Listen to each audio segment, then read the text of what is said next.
Bom dia, alunos da Ari de Sá, sejam bem-vindos a mais uma aula sobre a obra do professor Marcelo Neves. O livro de hoje é A Constitucionalização Simbólica, obra de 1992, que foi escrita pelo professor Marcelo para obtenção do título de professor titular da Universidade Federal do Pernambuco. O primeiro ponto a ser debatido acerca da obra é o que significa ser uma Constituição simbólica. Antes de entender o que é uma Constituição simbólica, entretanto, a gente vai conversar sobre o que é uma legislação simbólica. Uma legislação, ela pode ser considerada simbólica quando há uma hipertrofia da função política simbólica sobre a função jurídica. Ou seja, qual é a palavra-chave para definir se uma legislação é simbólica? É hipertrofia. A função política, a função simbólica é muito forte, enquanto a função jurídica é muito fraca. Isso faz com que a legislação simbólica acabe não tendo efetividade jurídica real. Ela existe para outros fins que não o da efetividade jurídica. O que não significa dizer que qualquer legislação que tenha força simbólica seja legislação simbólica. A palavra-chave, então, é hipertrofia.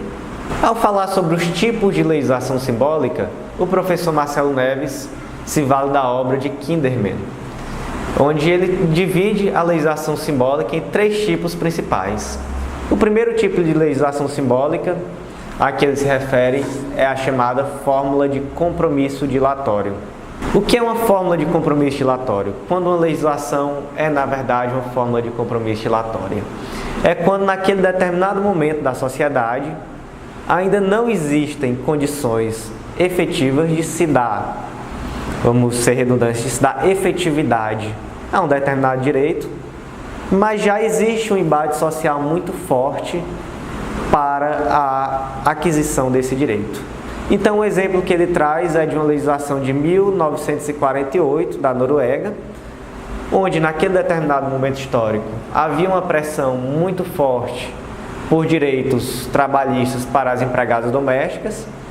Essas empregadas domésticas tinham um apoio muito forte dos liberais, mas os políticos de uma ala mais conservadora eram contra. E isso acabava inviabilizando que esses direitos fossem efetivados, fossem positivados. Então, depois de um debate que se estendeu por muito tempo e onde se viu que realmente naquele momento ainda não havia condições efetivas para que esses direitos trabalhistas das domésticas fossem efetivados, fez-se ali um acordo, criou-se ali uma legislação onde garantiria um certo arcabouço de direitos, mas direitos esses que não teriam como ser efetivados naquele momento histórico, porque a lei não trazia em contrapartida mecanismos para que esses direitos fossem efetivados. Ou seja, empurrou-se para frente o problema, a legislação serviu para apaziguar os ânimos naquele momento, mas serviu mais como uma fórmula de compromisso dilatório, né? Mais na frente resolve-se o problema efetivamente. O segundo tipo de legislação simbólica a qual o autor se refere é a legislação que se vale à confirmação dos valores de um determinado grupo. E aí o exemplo que o autor usa, que é um exemplo muito bom, é o exemplo da lei seca norte-americana, onde ele diz, olha, na verdade a lei seca norte-americana em nenhum momento teve o objetivo de fazer com que as pessoas parassem de consumir álcool, ou que diminuísse o consumo de álcool. Na verdade, a briga ali era ideológica. Havia um embate muito forte entre a cultura do norte-americano, do colono norte-americano, né, daqueles descendentes, que vinham de uma cultura eminentemente protestante, onde o álcool era visto como um pecado, como algo reprovável, ou seja, não se tinha a cultura do álcool.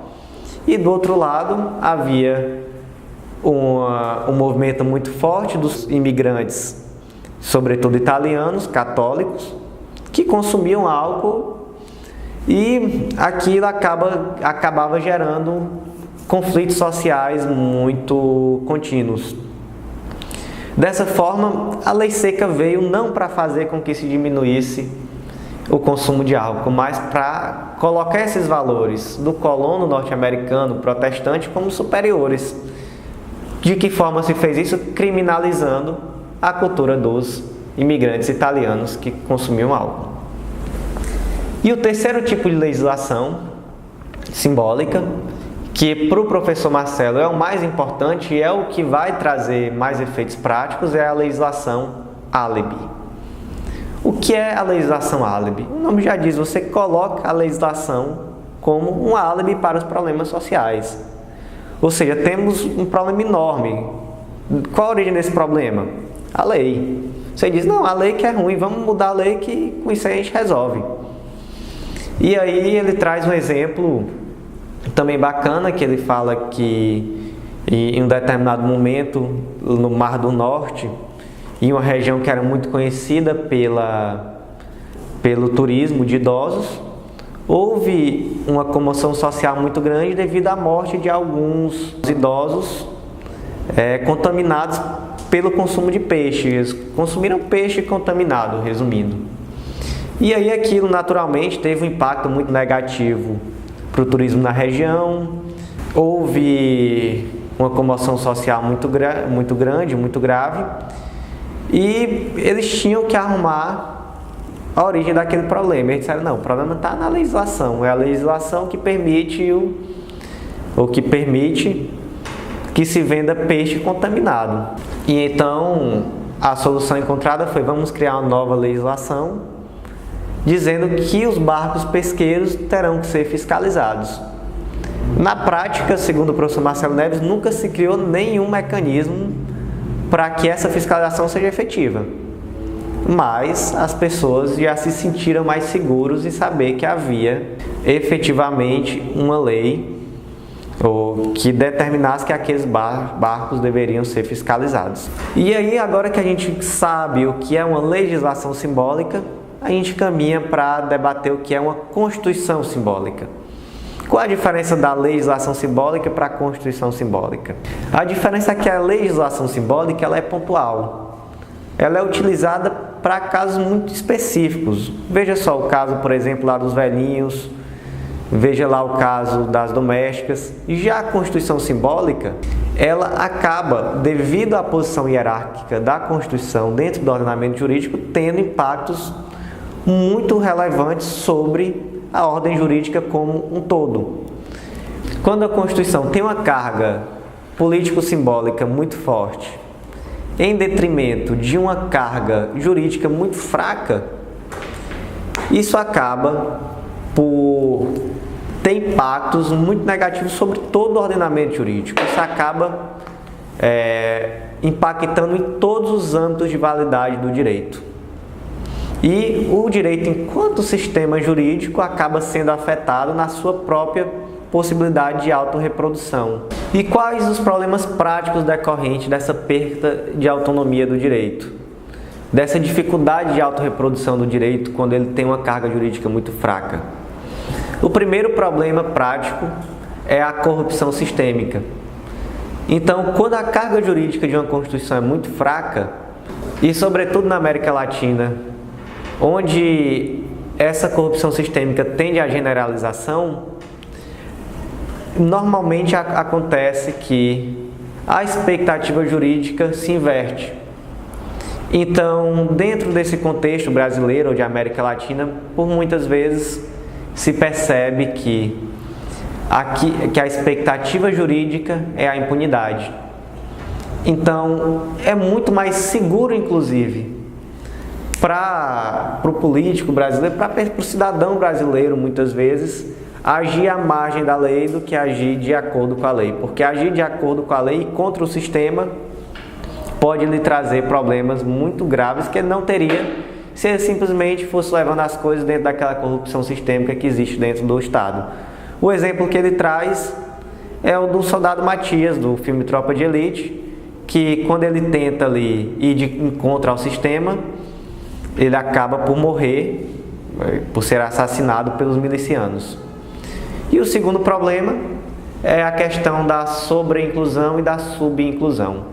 Quem é o subincluído? É aquela pessoa que precisa do sistema, mas não tem acesso. Ou seja, ele tem a dependência, mas não tem acesso. Então, por exemplo, o pobre brasileiro, por exemplo, ele precisa do sistema econômico, mas não tem dinheiro. Quem é o sobreincluído?